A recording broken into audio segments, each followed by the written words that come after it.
Good evening. The news summary for this Monday, 28th June. Everything is ready for the commemoration of the Seychelles' 45th Independence Day tomorrow.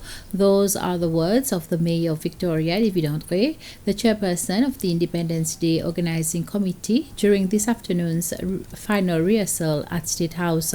The low-key celebration in the State House garden will include a military parade, an address by President Weverum Kalawan, followed by an artistic performance. The ceremony is expected to last 1.5 hours and will be live on SBC One, Radio Cecile, and YouTube from 5 p.m. Everything is ready for tomorrow. It's going to be a very short ceremony, but meaningful one with limited number of people.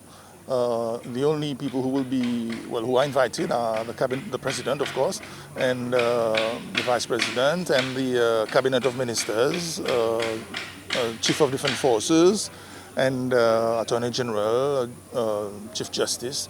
Very limited number of people. And I would advise the public to remain at home and watch the ceremony from SBC because it's going to be broadcast live. And I would also like to call on everyone to display your flag on your house, on your building, or on your premises, just to show the sense of belonging and patriotism that we would like to celebrate tomorrow. For the occasion of the 45th Independence Day, the National Museum of History has organized a virtual talk on the historical milestones before Seychelles got its independence. The presentation is by well-known historian Tony Mathiot, and it covers the period between 1811 and 1976, which is the 165 years Seychelles was under the British governance. It is being streamed on the museum's Facebook page and on its website every day between 9:30 a.m. to 4 p.m. The last session will be on the 30th June. Another activity to commemorate the 45th anniversary of Seychelles' independence has been the launching of a book entitled Victoria, the Historical Journey Through Photographs. This book showcases different places in Victoria. The launching ceremony was held this morning at the National Museum of History. The Department of Culture said the book was supposed to be launched last year for the 250th anniversary of the first settlement on Setan, but it was not possible due to the COVID-19 pandemic. The book will be available at the museum and also on Pralin La Digue and will cost 650 rupees. 29th June 1976 is an important date in the history of modern Seychelles. On the occasion of the 45th anniversary of Seychelles' independence, former President James Michel has sent a message paying tribute to the founding fathers of our nation. He says we should also remember the many Seychellois men and women who not only fought for our political and economic independence, but then contributed meaningfully to maintaining it. Mr. Michel says Seychelles' 45th independence anniversary celebration comes during a time of great uncertainties and challenges of global proportions. And just like in 1976, we have an opportunity to come together as a nation to protect our people and its accomplishment.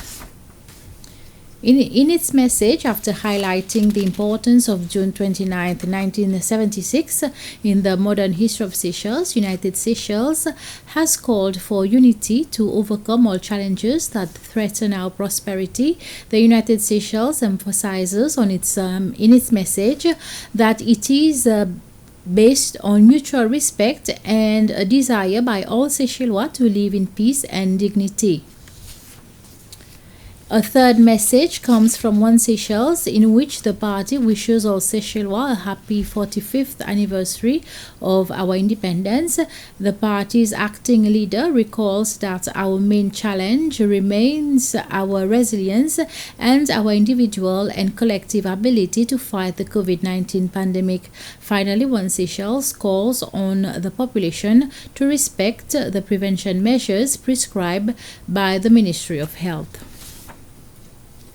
The Ministry of Transport has announced the appointment of Sandy Benoiton as Air Seychelles' new acting CEO and Tyrone Gendron as new acting chief financial controller, effective 1st July 2021, as the Etihad Aviation Group has sold its 40% holding in Air Seychelles to the government of Seychelles and will no longer be a shareholder in the government-owned airline. Etihad's management contract has also been terminated. However, Mr. Remco Altius and Michael Belwi will remain as CEO and CFO, respectively, until 30th June to assist with the transition.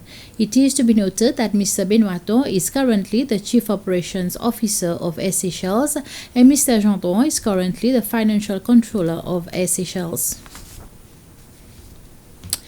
The Prison Services has launched its training master plan, which will carry it into mid-year 2022.